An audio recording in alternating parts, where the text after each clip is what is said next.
Hi guys, so today we're going to be talking about warming up. This is something that I find a lot of singers get a little bit lazy with. Sometimes we get a little bit complacent, we go into a rehearsal or a gig and we feel like actually we are invincible, and it's not actually the case. So I want to give you a few little pointers and tips today that will help you to keep your voices in really great condition. Now firstly, don't think that there's any kind of singing that you shouldn't be warming up for. In fact, you should be warming up for every single singing session you have, whether it be a rehearsal, a studio session, maybe you're just doing some home recording, or of course your gigs. It's very important that every time you go to sing, you're warming up your voice and getting it into a really comfortable place. It's going to keep you from a lot of damage in the long run, and also it means that you're going to be able to sing again and again from day to day.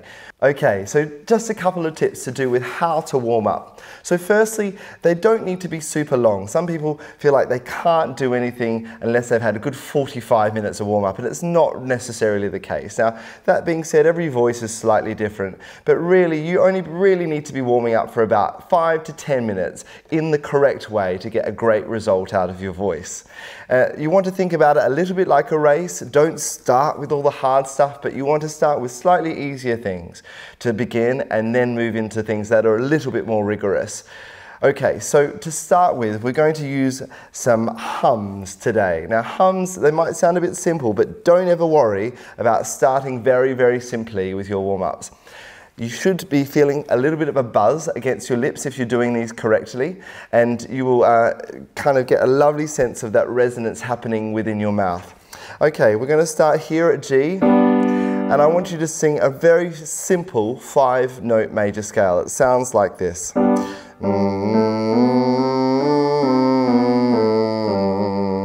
Now you might notice that all that sound is very, very forward in my face. I'm not swallowing it, but actually, you can hear a real buzz coming from my lips. And that's what you really want to be achieving.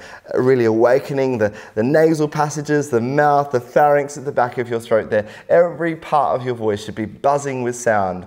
Okay, so let's take it up a couple of semitones just to see if we can give ourselves some range. So,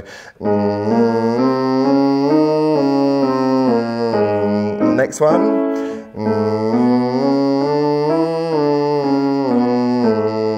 Now another thing you want to consider when you're singing up these semitones is not allowing any stress or any strain to get into the voice. For instance, if you're singing,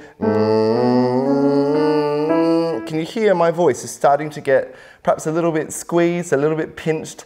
All that is just constriction in my muscles. So even psychologically, I'm thinking about really relaxing as I aim for those high notes. And that is even within the context of these comparatively low notes. I want to make sure that everything is feeling very easy and very comfortable.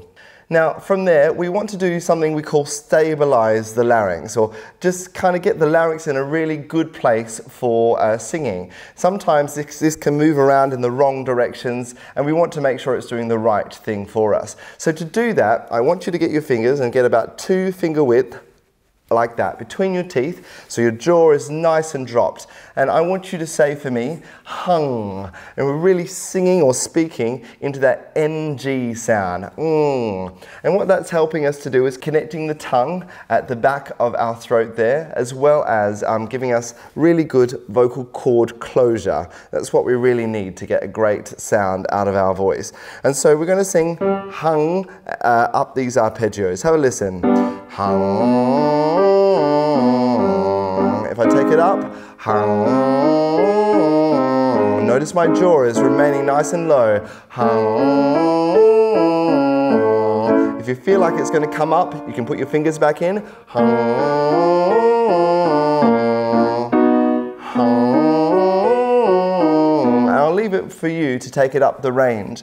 But really, what that exercise is doing really well, that jaw remaining nice and low, is making sure that your larynx stays in place. Again, that's a good position for singing. Okay, and then from there, we want to do some exercises that work a little bit more on your tone. Long legato phrases that start to work into your voice a little bit more. We're going to use 2 vowel sounds for this, O and R. Make sure they stay nice and clear and nice and bright and resonant. So we're going to sing O, ah, oh, ah, oh, ah, oh, ah, oh. let's take that up a little. Oh, ah, oh, ah, oh, ah, oh, ah, oh. Notice there's no strain on the top of my voice. Oh, ah, oh, ah, oh, ah, oh, ah, oh. Really relaxing my jaw. Oh, ah, oh, ah, oh, ah, oh, ah, oh. Let's do two more. And oh, ah, oh, ah, oh, ah, oh, ah, oh. My tongue, my jaw is nice and relaxed. Oh, ah, oh, ah, oh, ah, oh, ah, oh. Very legato, very easy, and very simple. Again, keep your exercises simple. Your voice will learn to get those processes very, very comfortable. And remember with warm-ups, you never want to get into the trap of practicing errors, letting bits of strain come in there. The more you let that bit of strain or constriction come into your voice, the more your voice remembers that. It works a lot on muscle memory, and we want to treat the voice in a way that it remembers the right thing time and time again. Do regular warm-ups and you'll really get the best out of your voices.